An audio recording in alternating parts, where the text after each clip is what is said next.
नाही नाही, हा तो असंतोष आपल्याला युवकांमधला दिसतो आहे त्यामध्ये. नेपाळसारखी परिस्थिती भारतात होऊ शकते. नाही, मला मला आपला युवक आपलं त्याचं जे खदखद आहे त्याची तिथं बाहेर पडते आहे. नेपाळ सारखा किंवा बांगलादेश सारखं असं घडेल असं मला वाटत नाही, परंतु ही खदखद वेगळ्या रूपानं हा युवक दाखवील असं माझं मत आहे. आपल्या राज्यघटनेला अनुलक्षून तो दाखवील आणि ज्यांच्या बरोबर राज्यघटना बरोबर जे करता राज्यघटना वाचवण्याचा जे प्रयत्न करतायत ते सगळ्यांना माझ्या मते युवकांना समजेल की त्यांचं महत्व किती आहे. नेपाळमध्ये सत्ता उलटवली होती. काँग्रेस पार्टीच्या माध्यमातून देखील ही सत्ता स्थापन झालेली आहे. तेव्हा सत्तेला प्रश्न विचारण्याची तयारी आता युवकांमध्ये होते आहे. ही खूप चांगली गोष्ट आहे. आतापर्यंत राहुलजींनी हे काम केलेलंच आहे. खरं म्हणजे राहुलजींनी जे प्रश्न विचारले पाहिजे ते सगळे विचारलेले आहे. आता तरुण सुद्धा त्यामध्ये सहभागी होईल असं असं चित्र आहे. युवकांना त्याचे प्रश्न जे आहे ते विचारण्याचा एक व्यासपीठ मिळालं असं मी म्हणेन. राहुल गांधीजींचे अनेक ट्विट मध्ये आहेत. तुम्हाला आमंत्रण नाही का त्याचं? नाही, आम्हाला आमंत्रणाचा प्रश्न येत नाही, परंतु कांद्याचा शेतकरी एवढा अडचणीत आहे. डिझेल पेट्रोलचे दर वाढत आहेत, त्याचं शॉर्टेज झालेलं आहे. शेतकऱ्यांनी आता मशागत कशी करायची हा प्रश्न आहे. खत मिळत नाही, किमती तर वाढवल्यातच, डबल किमती केल्यात, खत मिळत नाही अशी परिस्थिती आहे. बियाणाचा सुद्धा पुरवठा ठीक होत नाहीये. खरं म्हणजे माननीय मुख्यमंत्री महोदयांची जबाबदारी की ज्यावेळेस खरीप जवळ येतो आहे त्यावेळेस ह्या सगळ्या गोष्टीची शेतकऱ्याची काळजी घेण्याची आणि जो शेतकरी पिकविल त्याला रास्त भाव देण्याची. मला वाटतं दुर्दैवानं हे केंद्र सरकार असेल किंवा राज्य सरकार असेल यांचं बिलकुल शेतकरी किंवा सामान्य माणूस, महागाई असेल, तरुणाची बेरोजगारी असेल, या बिलकुल याकडे त्यांचं लक्ष नाही. ही वस्तुस्थिती आहे. मीडियाला म्हणजे काही ठिकाणी दबाव आणला. असं आहे की आपल्याकडं लोकशाही आहे काय हा प्रश्न विचारावा अशी परिस्थिती दुर्दैवानं आजची झालेली आहे. ज्युडिशरीवर दबाव आपल्याला दिसतो आहे. स्वायत्त संस्थांवर दबाव दिसतो आहे. निवडणूक आयोग राहिलेला नाही. कोणता विषय सरकारच्या विरुद्ध मांडला की त्याला अटक होते, त्रास होतो, त्याचे ट्विट डिलीट केले जातात, त्याचं ते जो काही हे पूर्णपणे खातं आहे ते बॅन केलं जातं. दुर्दैवानं आज आपला नंबर कितवा आहे मीडियाच्या बाबतीत? तुम्ही मीडियाचे लोक आहे, मला सांगा कितवा नंबर आहे? याचा अर्थ असा की आपण एकच चॅनल आणि एकच पेपर याच्याकडे चाललोय असं वाटावं, इतकी वाईट परिस्थिती ही आजची आहे. शेवटचा कांद्याचे दर सातत्याने घसरत आहे. व्यापारी देखील आता कांदा डिझेल अभावी कांदा पुढे पाठवू शकत नाही आणि शेतकऱ्यांना 12 रुपये 35 रुपये आम्ही हमी भावाने खरेदी करू असं मुख्यमंत्र्यांनी जाहीर केलं. मात्र प्रत्यक्षात लासलगाव असेल, येवला असेल, 2 रुपये प्रति किलोने कांदा विकला जातो. त्यांनी जाहीर केलं, काय जाहीर केलं? 1235 म्हणजे 12 रुपये 35 पैसे किलोनं खरेदी करू. म्हणजे काय काय ते आज उत्पादन खर्च जर 2000 रुपयापर्यंत 20 रुपयापर्यंत किलोला जाऊन पोहोचला असताना तुम्ही 12 रुपये 35 म्हणजे राजा उदार झाला, हाती भोपळा दिला असं त्याचा अर्थ आहे, बाकी काही नाही.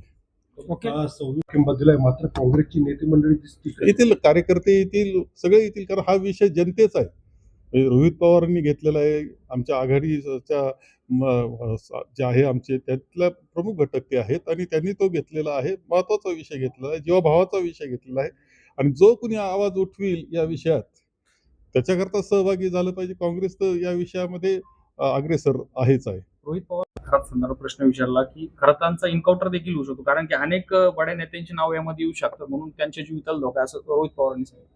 नाही, ह्या बाबतीत काय मला त्या बाबतीत बोलू शकत नाही, परंतु त्याच्यामध्ये जे दोषी असतील, जे गुन्हेगार असतील त्यांना शिक्षा झाली पाहिजे या मताचा मी स्पष्टपणे आहे. त्यांना अद्यापही असं ठोस आश्वासन. जातीनिहाय जनगणना झाली पाहिजे ही काँग्रेस पक्षाची, राहुल गांधींची जी मागणी आहे त्या मागणीची आता योग्य वेळ आलेली आहे. जनगणना सुरू झालेली आहे, त्याच्यामध्ये ताबडतोबीनं जातीचा कॉलम टाकावा आणि जातनिहाय जनगणनेनुसार आरक्षणाचा प्रश्न सोडवावा ही काँग्रेस पक्षाची असणारी भूमिका आहे आणि भाजपने तातडीने जातनिहाय जनगणना करावी. ओके रोल सर, आजचा सर्वात मोठा प्रश्न जो आता देशामध्ये गाजतोय, देशात म्हणण्यापेक्षा आपल्या राज्यामध्ये खूप होतोय, कास्तकरी असतील, शेतकरी असतील, त्यांना डिझेल मिळत नाहीये आणि सरकार म्हणतं पुरवठा आहे. काय नेमकं तुम्ही सांगा? खोटारडे आणि बेजबाबदार लोक सत्तेत बसल्यावर कशी वातावत देशाची आणि महाराष्ट्राची होती याचं अत्यंत दुर्दैवी अशा प्रकारचं हे उदाहरण आहे. तुटवडा आहे तर तुटवड्याचं नियोजन झालं पाहिजे. तुटवडा काही पहिल्यांदाच हा जगात आणि महाराष्ट्रात आणि भारतात आलेला नाही, मात्र सर्व करून सवरून नामानिराळे होणारा आणि कुठलीही जबाबदारी न स्वीकारणारा बेजबाबदार असं सरकार आहे. फडणवीस उलट पक्षी, काँग्रेस याला जबाबदार असं म्हणतात. फडणवीस उलट पक्षी, कुठलीच टंचाई नाही अशा प्रकारचं बेजबाबदार विधान करत असताना तुम्ही नव्हेच नावाचा ज्या भूमिकेमध्ये आहे त्यांनी त्याच्या बाहेर यावं. त्यांना शॉर्ट टर्म मेमरी लॉस आहे म्हणून गजनी देखील म्हटलं तर चुकीचं ठरणार नाही. यापूर्वी आम्ही केलेल्या आरोपाला त्यांनी जो खोडून काढला होता, मात्र आता हा आरोप त्यांच्यावर कुठेतरी चिटकलेला आहे. नियोजन याचं झालं पाहिजे आणि नियोजनातून सर्वात आधी प्राधान्य जे आहे हे कष्टकरी शेतकऱ्यांना मिळालं पाहिजे. त्याची एक संहिता ठरली पाहिजे आणि जो अफवा सरकारच अफवा पसरत आहे की टंचाई नाही, तर त्या अफवा न पसरवता त्यांनी जबाबदारी घेऊन याचं सुयोग्य नियोजन करावं. गेल्या काही दिवसापासून बॅचेस तयार झाल्या, मुलं पास झाले, 11वीची जी ऑनलाईन प्रवेश प्रक्रिया आहे ती रखडली आहे. नीट असतील, MP असतील, या परीक्षेच्या निकालांमध्ये पत्रिकांमध्ये घोळ करून तुंबळ पैसा कमवण्याचं रॅकेट हे आता समोर आलेलं आहे आणि याच रॅकेटचा भाग 2 म्हणजे 11वीच्या प्रवेशाच्याच वेळेस पुन्हा भ्रष्टाचार करण्याच्या अनुषंगानं हा ऑनलाईनचा घोळ सरकारने घातलेला आहे. बंधू अशोककडून ईडीची मोठी कारवाई म्हणजे साथीदाराकडून ईडीची कारवाई करत 13.50 कोटी रुपये खात्यात जमा केल्याचा खुलासा करण्यात आला आहे.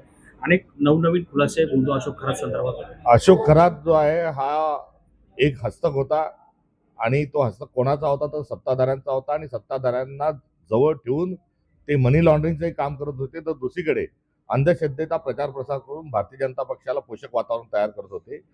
याचे अनेक उदाहरणं आहेत. नाशिक जिल्ह्यामध्ये आणि लगतच्या अहिल्यानगर जिल्ह्यामध्ये जामतारा नावाचं सारखंच एक सदृश्य एक कॉल सेंटर, आंतरराष्ट्रीय कॉल सेंटर हे चालवलं जात होतं. देवेंद्र फडणवीस यांच्या आशीर्वादाने चालवलं जात होतं. दोन्ही ठिकाणचे जे SP आहेत हे पहिले मुंबईच्या लगत काम करत होते. त्यांना या जामतारा सहित या ठिकाणी त्यांची बदल्या करण्यात आल्या आणि ते आंतरराष्ट्रीय स्तरावरून जो पैसा कमवत होते तो मनी लॉन्ड्रिंग देखील खरातच्या माध्यमातून होत होतं. हा देखील आम्ही केलेला जो जुना आरोप आहे तो या निमित्ताने कुठेतरी सिद्ध होताना दिसत आहे. 26 मेला कांद्याचं आंदोलन करताय, दिल्लीला जाणारे सर्व रस्ते ते अडवणार आहेत. त्यांनी आव्हान केलं की सर्व पक्षांनी यात समाविष्ट व्हावं. आपण काँग्रेस पक्षाचा संपूर्ण पाठिंबा आहे आणि या आंदोलनामध्ये काँग्रेस पक्षाचा प्रमुख या नात्याने आम्ही देखील सहभागी होणार आहोत.